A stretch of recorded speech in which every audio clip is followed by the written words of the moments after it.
Hey y'all, it's Nicole with LivingWell Realty. Today I'm out in Green Meadows in Celina to check on the Castlerock build behind me. So this is a really cool little house that we had got under contract a few months ago, but the permitting process and all that, it takes a minute. So we have just now begun construction, and I'm gonna flip this around so we can go take a look.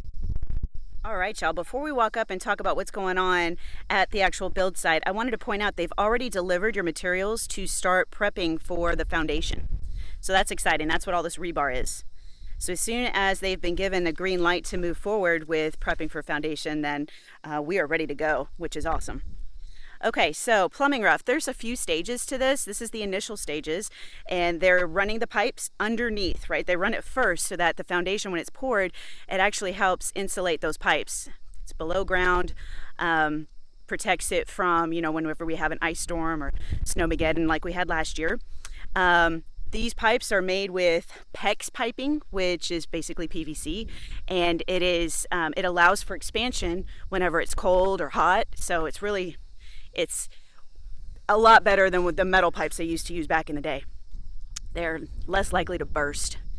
So I apologize, it is yet another windy day in Celina, but as you can see, they've got all the plumbing run for the bathrooms.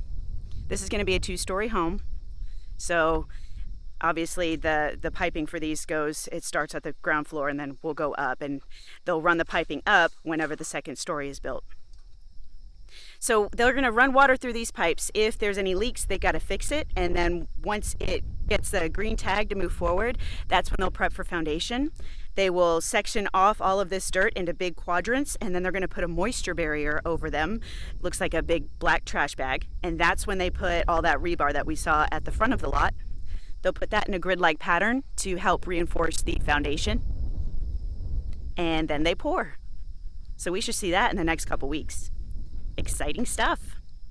Okay, y'all, that wraps up the tour this week. They're pretty short and sweet here at the beginning, but that's okay, because before you know it, we're going to be having a whole frame to walk through, and that's where it gets really exciting. So you know how to get a hold of me if you need anything. For those of you who are tuning in for the first time, I'm Nicole Roan. I work with LivingWell Realty, and I would love to help you with your new construction home. So if you're looking to build, you guys, please feel free to reach out via call, text, email, or schedule a Zoom appointment with me via the link below. Until next time, take care and God bless. Bye.